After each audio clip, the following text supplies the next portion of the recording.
자, 이직들이 난리를 치고 있습니다. 왜? 주식시장이 아, 붕괴됐다고. 또? 빨리빨리 이럴 때 인버스를 사, 니들은. 그래, 살아, 계속. 붕괴될 때 사라. 전재산 걸어라. 네. 그래서 뭐, 4,100이 붕괴되어 4,000이 붕괴됐다. 막 이러고 난리를 치면서 설레발을 치면서 아침에 뉴스가 쫙 뜨더니 다시 반등해서 올라가기 시작하고 있습니다. 지금 이 단계적으로 주가 하락에 대한 부분은 이제 좀 이따 생방송 알동경에서 자세한 분석과 처리를 해드리겠지만 오늘 방송 끝나고 바로. 일단 외국인들이 집중적으로 수익을 올리기 위해서 물량들을 대량으로 돈졌습니다.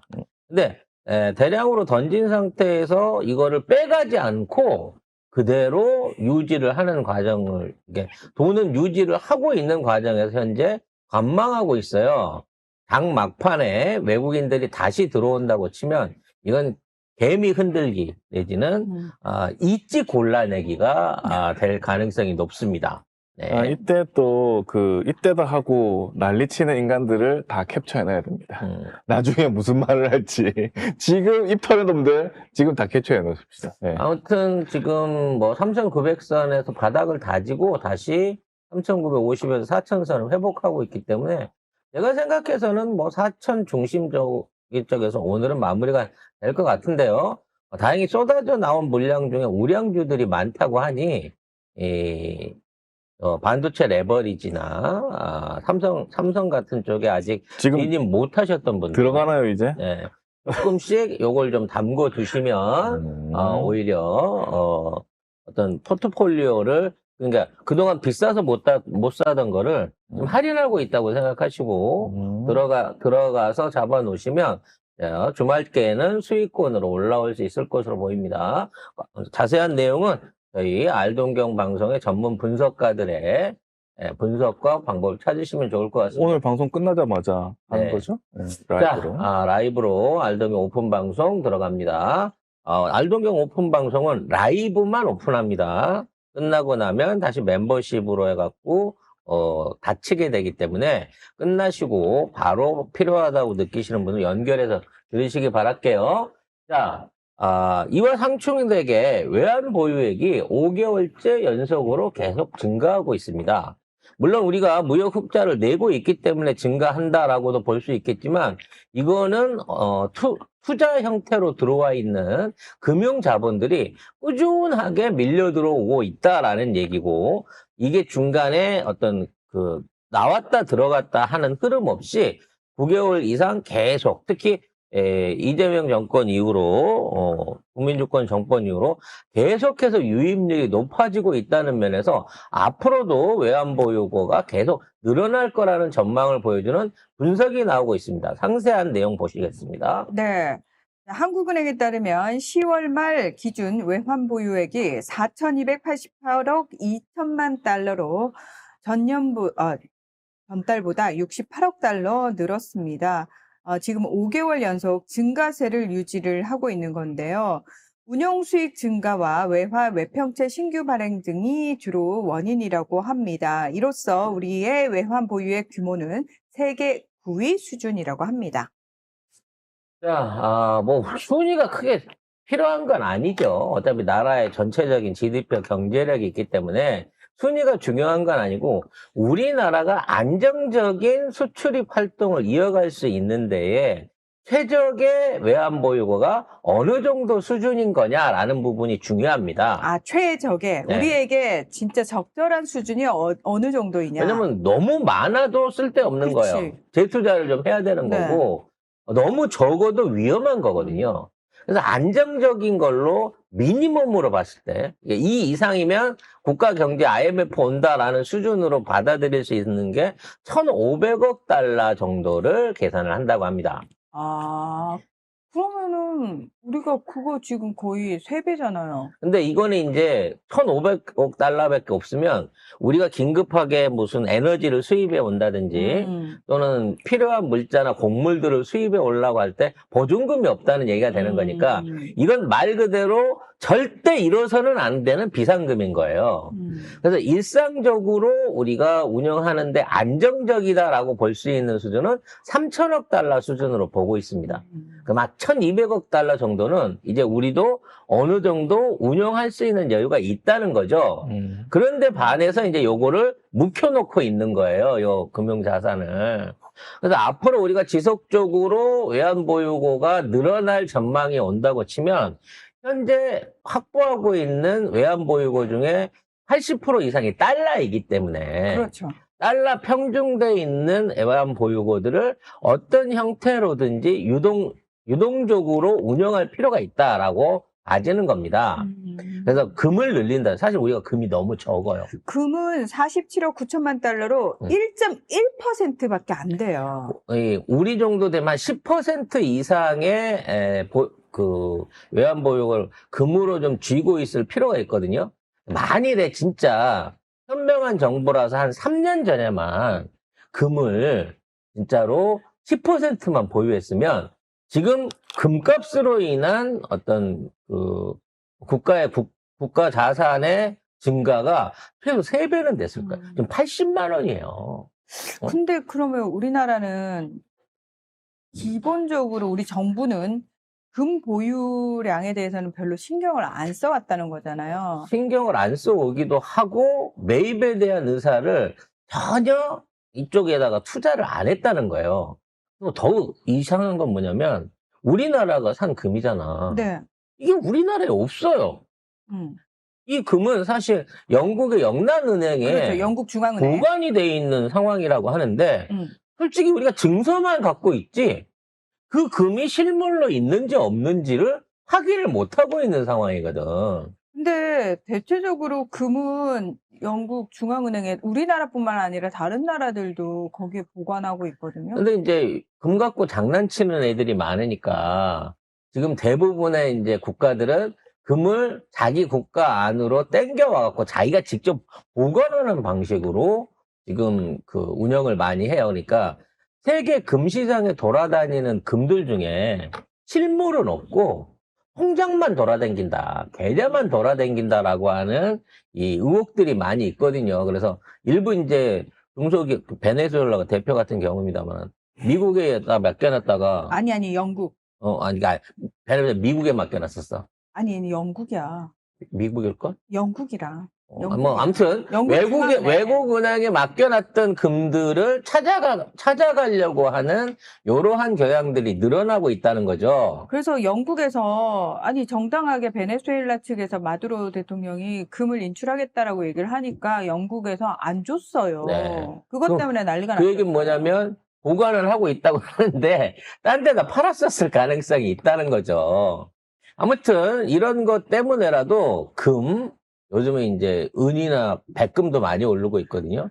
또는 가상화폐 이런 쪽에다가 우리나라의 외환 보유고들도 사실상 이 분산 조치가 좀 필요하다라고 하는 생각이 들어요. 탈달러에 관해서 앞으로 이에 대한 것도 기재부라든지 새 정부가 어느 정도 안정적인 운영을 끌고 갈 것으로 생각이 됩니다. 어쨌든 외환 보유액은 지난 5월에 최근 5년 사이에 최저치를 기록했다가 6월 이후에 4,100억 달러 선을 회복해서 5개월 연속 이재명 대통령 덕분에 증가세를 유지하고 있다. 그러면 이게 누구 때문에 는 거야? 이재명 대통령 때문이지.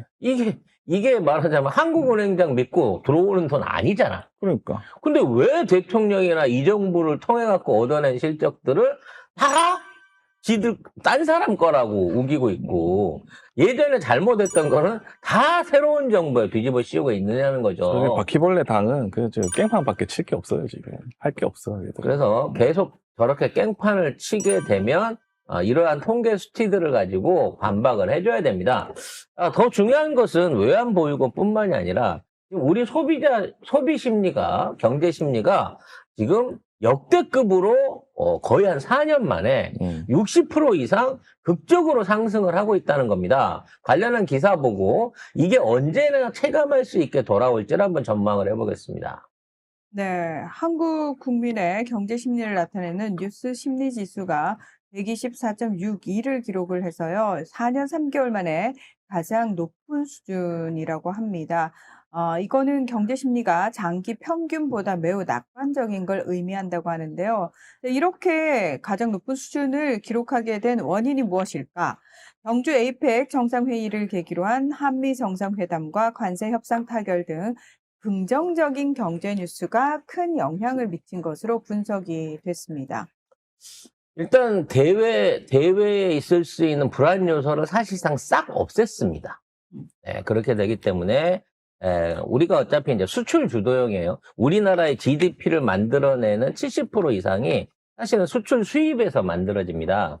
그러니까 우리는 대외 환경에 따라 가지고 어느 정도 경제 심리가 위축되거나 또 거기에 맞춰 가지고 투자라든지 또는 그에 대한 어떤 그 경제적 반응들이 돌아오게 되는데 이 모든 수치가 매우 좋은 방향으로 흘러가고 있다는 거죠. 그런데 이게 또 특히 이 비상계엄 직후에는 이 수치가 77.08이었거든요.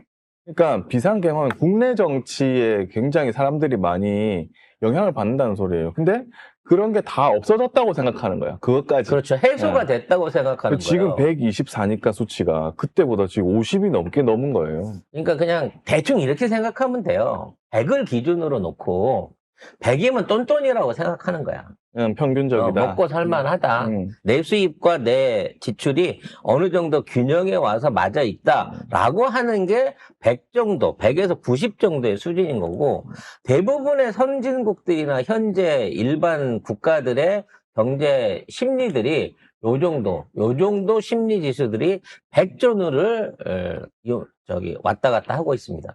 근데 이게 지금 우리 120이잖아요.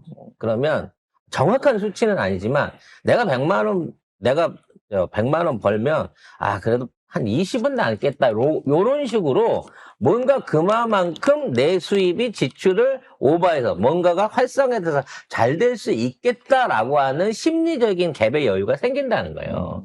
그럼 이런 갭이 생기면 남는 돈을 가지고 이거를 이제 실질적으로 소비에다가 연결을 시킨다는 거야. 쓴다는 거지. 그러니까 쉽게 말하면 내가 다음 달에 월급이 20%가 올라. 그럼 내가 20% 오르겠구나라고 하는 건 기대 심리야. 그렇기 때문에 이게 오르려면 실제로 다음 달이 돼야 돼요.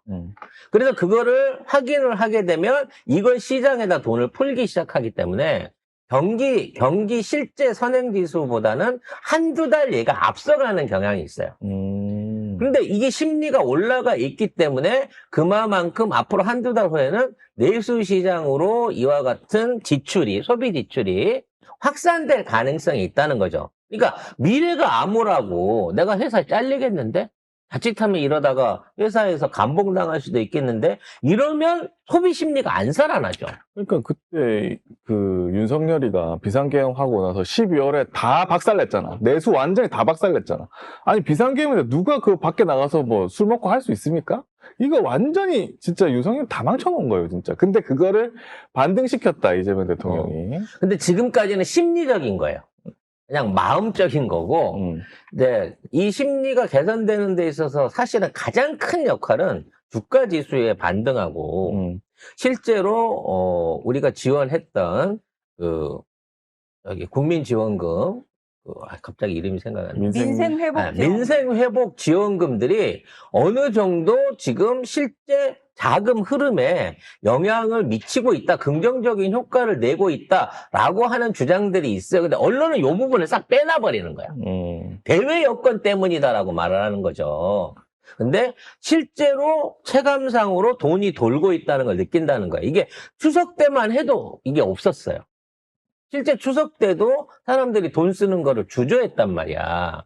민생지원금이 나왔는데도 이렇게 팍팍 돈 쓰는 거를 못 하다가 그 이후에 이제 우리나라가 정상적으로 가겠구나 라는 상황에서 이 지수가 120까지 올라 있는 겁니다. 그러니까 요런 경우는 선진국에서 좀채 안 일어나는 케이스예요.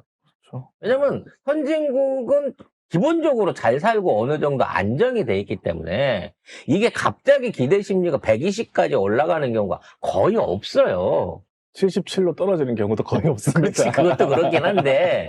근데 이게 급반등을 해가면서 이런 변화를 보여줄 수 있다고 하는 거는 그만큼 우리 경제의 어떤 그 순환 구조가 나쁜 면들이 많이 해소가 돼가고 있다는 거예요. 여러 부분 안에서. 국내도 해결이 되고 가고 있고, 국외도 느끼고 대가리 있고, 이제 관세 되고. 협상 이런 것도 잘하고 있으니까 국외도 해결된 것 같고. 그래서 뭐 가장 큰 심리적 불안감이 이제 계엄에 대한 거였고 또 윤석열이 돌아올 거에 대한 거였지. 근데 이제 계엄 걱정하는 사람 한동훈밖에 없잖아.